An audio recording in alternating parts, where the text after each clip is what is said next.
सभी साथियों को नमस्कार।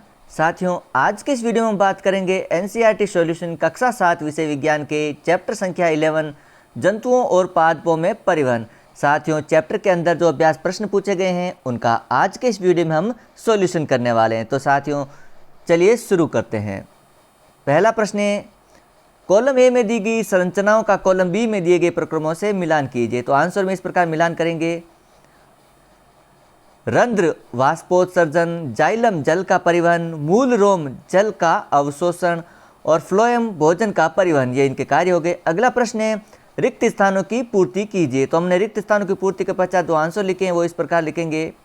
पहला है, हृदय से रक्त का शरीर के सभी अंगों में परिवहन धमनियों के द्वारा होता है। हीमोग्लोबिन लाल रक्त कोशिकाओं में पाया जाता है। धमनियाँ और सिराएं कोशिकाओं के जाल द्वारा जुड़ी होती हैं। हृदय का लयबद्ध विस्तार और संकुचन हृदय स्पंदन कहलाता है। मानव शरीर के प्रमुख उत्सर्जित उत्पाद यूरिया है। पसीने में जल और लवण होता है। वृक्क अपशिष्ट पदार्थों को द्रव के रूप में बाहर निकालते हैं, जिसे हम मूत्र कहते हैं।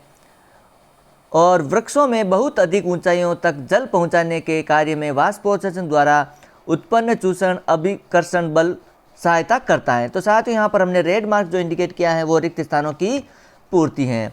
अगला प्रश्न है, सही विकल्प पर राइट का चिन्ह लगाइए। तो यहाँ पर पहला है, पादपों में जल का परिवहन होता है। आंसर लिखेंगे जाइलम के द्वारा।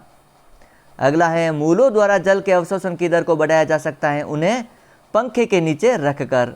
अगला प्रश्न है, पादपों या जंतुओं में पदार्थों का परिवहन क्यों आवश्यक है। तो आंसर लिखेंगे, पादपों या जानवरों के लिए पदार्थों का परिवहन आवश्यक है क्योंकि इससे शरीर के सभी भागों में पोषक तत्व और ऑक्सीजन उपलब्ध होते हैं।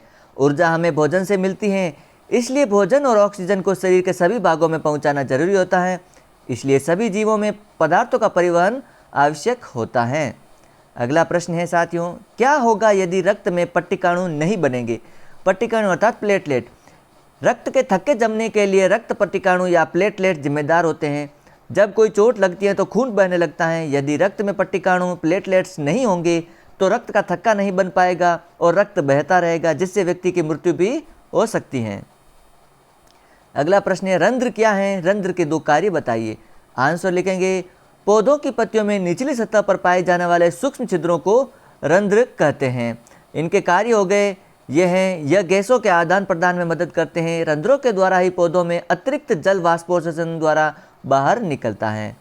अगला प्रश्न है साथियों, क्या वाष्पोत्सर्जन पादपों में कोई उपयोगी कार्य करता है। आंसर लिखेंगे, वाष्पोत्सर्जन पौधों से पानी का वाष्पीकरण करता है। पानी पत्तियों की सतह पर मौजूद रंध्रों के माध्यम से वाष्पित हो जाता है। हालांकि यह पौधों के लिए महत्वपूर्ण है क्योंकि यह पानी को ऊंचे पेड़ों के शीर्षक तक ले जाने में मदद करता है। परिणाम स्वरूप यह पूरे पौधे के शरीर में अवयव पानी के वितरण में मदद करता है। वाष्पोत्सर्जन पादपों को ठंडा रखने में भी सहायक होता है। अगला प्रश्न है, रक्त के घटकों के नाम लिखिए। तो आंसर में लिखेंगे, प्लाज्मा, लाल रक्त कर्णिकाएं, श्वेत रक्त कर्णिकाएं और पट्टिकाणु। अगला प्रश्न है, शरीर के सभी अंगों को रक्त की आवश्यकता क्यों होती है। तो आंसर में लिखेंगे, रक्त की आवश्यकता सभी अंगों को होती है क्योंकि इससे पचा हुआ भोजन और इसके द्वारा ऑक्सीजन और कार्बन डाइऑक्साइड का परिवहन होता है। यह पोषक तत्वों, एंजाइमों तथा हार्मोनों का परिवहन करता है। यह अपशिष्ट पदार्थों का स्थानांतरण करता है। यह शरीर के ताप का संतुलन भी बनाए रखता है। अगला प्रश्न है, रक्त लाल रंग का क्यों दिखाई देता है। तो आंसर होगा, हीमोग्लोबिन नामक वर्णक के कारण। अगला प्रश्न है, हृदय के कार्य बताइए। तो आंसर में लिखेंगे, हृदय शरीर के सभी भागों में रक्त का संचार करता है। यह शरीर के विभिन्न भागों में से कार्बन डाइऑक्साइड समृद्ध रक्त को एकत्रित करता है। यह कार्बन डाइऑक्साइड रक्त को ऑक्सीजन युक्त करने के लिए फेफड़ों में भेजता है। ऑक्सीजन, पोषक तत्वों, हार्मोनों का स्तरण भी हृदय द्वारा रक्त संचरण में कारण होता है। अगला प्रश्न है, शरीर द्वारा अपशिष्ट पदार्थों को उत्सर्जन करना क्यों आवश्यक होता है। तो आंसर में लिखेंगे, जब शरीर में कोशिकाएं अपना कार्य करती हैं तो कुछ अपशिष्ट पदार्थ निकलती हैं। ये विषैले होते हैं, इसलिए इन्हें शरीर से बाहर निकालने की आवश्यकता होती है।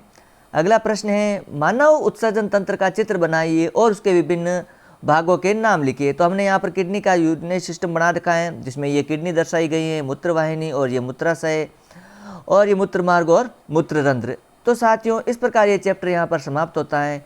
साथियों, यदि आपको इसका PDF डाउनलोड करना है तो वीडियो के डिस्क्रिप्शन में वेबसाइट exammodelpaper.in का लिंक दिया गया है। आप वहां पर जाकर के इस PDF को इजीली डाउनलोड कर सकते हैं। साथियों, वीडियो अच्छा लगे तो लाइक और शेयर करें। चैनल पर पहली बार तो चैनल को जरूर सब्सक्राइब करें। मिलते हैं अन्य वीडियो में अन्य चैप्टर के सॉल्यूशन के साथ।